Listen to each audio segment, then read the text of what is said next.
Olá, aqui no canal eu já falei sobre o famoso poema O Corvo, também sobre o conto A Queda da Casa de Usher, ambos do escritor americano Edgar Allan Poe.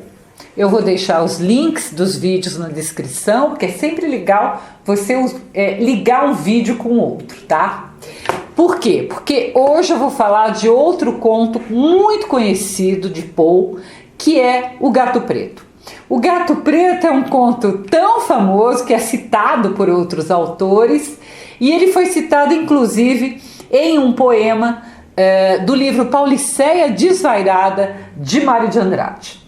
Os contos de Poe você encontra no livro Histórias Extraordinárias, que eu tenho aqui nessa bonita edição, né, que são vários clássicos que eu tenho aqui atrás de mim. Um dia eu mostro um por um para vocês. E esses contos de histórias extraordinárias, como o próprio nome diz, todos, ou talvez a maioria, são histórias surreais, são histórias fantásticas, um misto de realidade fantástica com um pouco de suspense, um pouco de terror. Antes de falar do conto, vamos relembrar por que o gato preto é tido como um símbolo de má sorte, né? Não apenas no Brasil, mas no mundo inteiro. É porque na Idade Média eles acreditavam em bruxas e acreditavam que quando as bruxas queriam se esconder, elas se transformavam em gatos pretos. Então você vai ver filme, desenho, a bruxa sempre tem um gato preto. O fato de ser preto, gente, não tem nada a ver com tom de pele, e sim tem a ver com a escuridão, né? Com tudo aquilo que a gente não enxerga e assim não compreende, e por isso mesmo a gente tem medo, né? O mundo das trevas. Na Idade Média também se acreditava em demônios, não só em bruxas, mas também em demônios.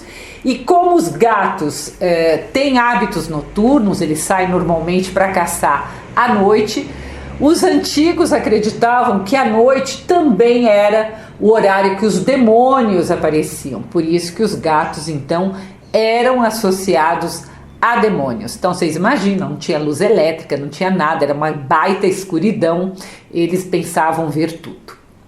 Os séculos foram passando, as pessoas foram, graças a Deus, estudando e entendendo que bruxas e demônios não existem. Mas a fama de má sorte não abandonou os coitados dos gatos pretos. E como a literatura sempre reproduz o que a sociedade vive e fala, a cor do gato do conto do Edgar Allan Poe também é preto, né? O título é O Gato Preto. Vamos à história. Na história, o gato preto era o animal de estimação preferido do protagonista, e esse protagonista também vai ser o narrador em primeira pessoa. Como em outras histórias do Edgar Allan Poe, esse protagonista narrador também não tem nome. Gente, isso é uma marca do Edgar Allan Poe, tá? Ele não costuma dar nome aos narradores protagonistas. Ele diz logo no início, esse narrador, que não espera que alguém acredite em sua história extraordinária, mas que ele só resolveu contar a história para aliviar seu espírito. Então ele estava se sentindo muito culpado, ele resolveu contar para aliviar o espírito. E aí ele diz então que desde a infância ele gostava muito de animais de estimação e que tanto na infância como depois de casado havia tido vários bichos em sua casa, como cão, coelhos, peixes, um macaquinho e o tal gato preto, chamado em inglês Pluto, que significa Plutão, tá? A mulher desse protagonista também gostava bastante de animais de estimação, como o marido, mas ela sempre teve assim um pé atrás com o gato preto, porque, claro, era um pouco supersticiosa e vira e mexe ela fazia alusões à crença popular de que gatos pretos são feiticeiras disfarçadas. O marido não acreditava, mas aquilo sempre ficou na cabeça dele, né, pensando nisso. Plutão, o gato, gostava muito do seu dono e o seguia o tempo todo pela casa. Entretanto, com o passar dos anos, o protagonista, que era até então uma pessoa muito doce, começou a beber e seu caráter se modificou. Ele tornou-se irritadiço e passou a maltratar os animais da sua casa e até mesmo a sua esposa. Então, ele alternava, né, momentos de excessos provocados pela bebida e momentos posteriores de completo arrependimento. Uma noite, voltando para casa, mais uma vez embriagado, ele quis apanhar o gato, o Plutão, à força. E o animal, assustado com aquela violência, lhe feriu a mão, né? Arranhou a mão do protagonista. O protagonista ficou irascível, tirou um canivete do bolso e arrancou a órbita de um dos olhos do gato. Olha que maldade! Ele tirou, então o gato ficou apenas com um olho. Demorou, mas o Plutão se restabeleceu, mesmo com um olho só, mas desde então ele ficou aterrorizado, ele evitava qualquer aproximação com o seu dono. E essa aversão fez com que o narrador protagonista ficasse ainda mais irritado com o animal. Uma manhã, deixando que toda a raiva que ele tinha ali no seu espírito se apossasse de si, ele simplesmente enforcou o gato.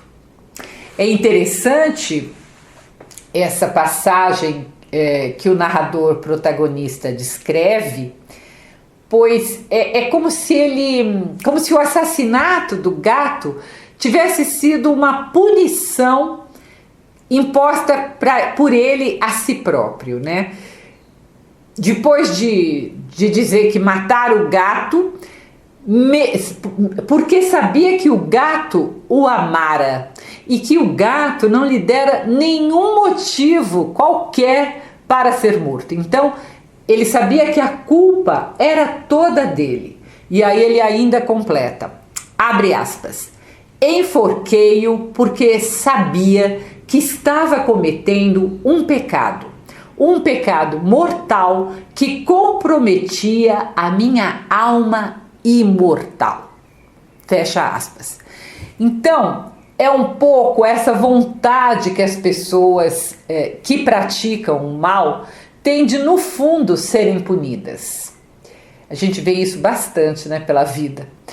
Aqui, né, ser punidas aqui, ou pelo menos serem punidas na eternidade. Na mesma noite do dia em que o gato foi morto, né, pelo narrador, a casa dele, todos os seus móveis, inexplicavelmente pegam fogo. Ele e a mulher conseguem se salvar, mas ficam na extrema miséria.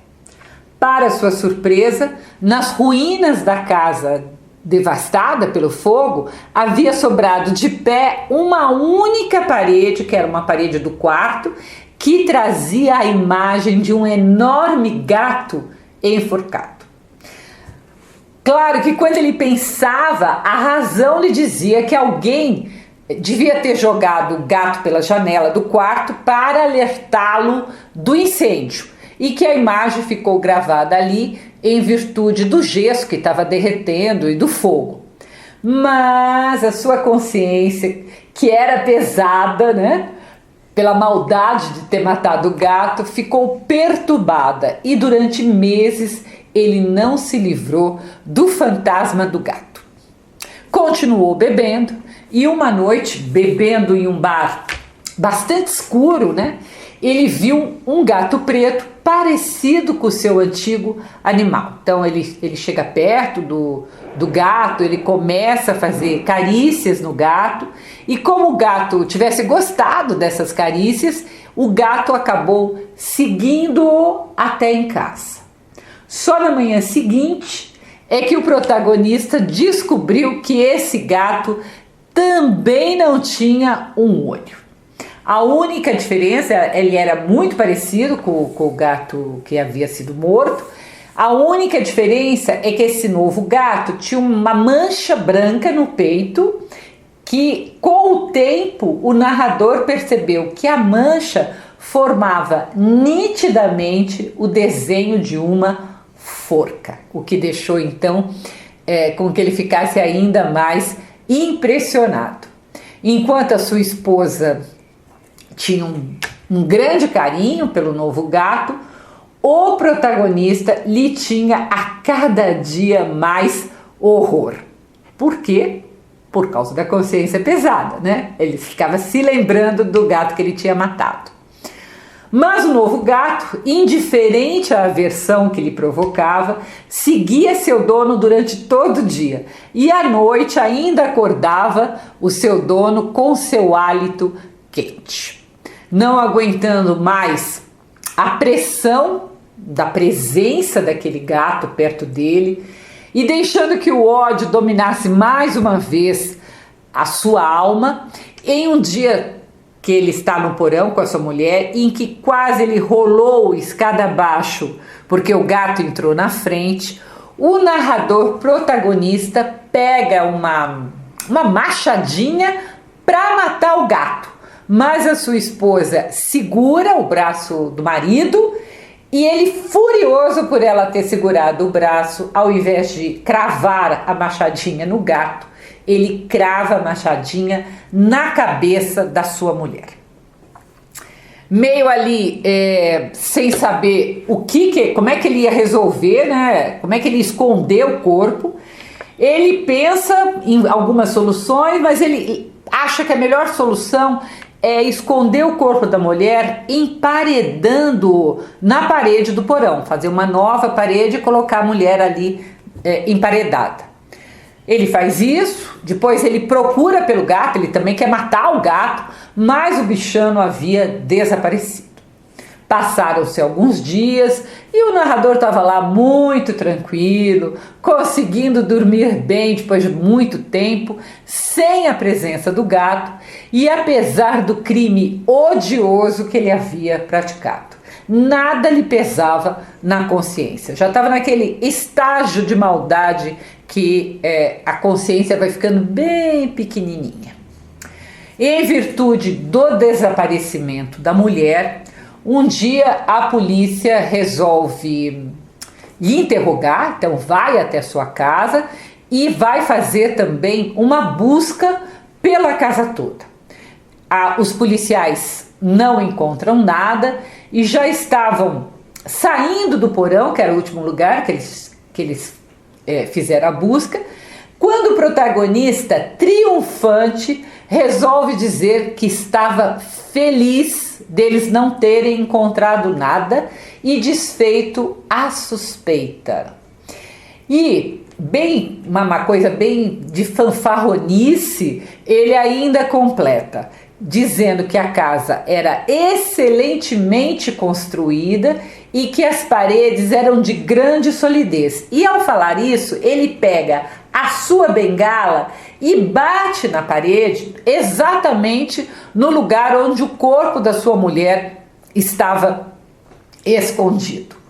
Nesse momento, ouve-se então um tipo de um choro, um uivo, um grito, né? E os policiais imediatamente pararam, voltaram, quebraram a parede e encontraram o corpo da esposa já em decomposição. Mas acima da cabeça do cadáver, quem estava? Estava o gato, cuja voz havia revelado então aos policiais o crime que ele havia cometido. Sem perceber, ele tinha também emparedado vivo o felino e por isso que o protagonista não tinha encontrado. E aí o conto termina, né? Ele vai preso, claro, e o conto termina. Claro que é uma história fantástica, né? Contada da cadeia pelo protagonista e que permite várias interpretações do que significa o gato preto na vida desse narrador protagonista e muitas vezes até em nossas próprias vidas. O gato preto simboliza a nossa culpa por nossos atos. Simboliza o mal que mora dentro de todos nós, né? Sempre a gente tem alguma dose de maldade dentro da gente e que essa dose de maldade precisa o tempo todo ser controlada. Vamos lembrar que Plutão, na mitologia, significa o deus do submundo, né? Aquele que governa o mundo dos mortos e também associado ao inferno, né? O submundo, o mundo dos mortos, sempre é uma coisa para baixo, o inferno. Como o gato preto, também o deus Plutão está relacionado à magia.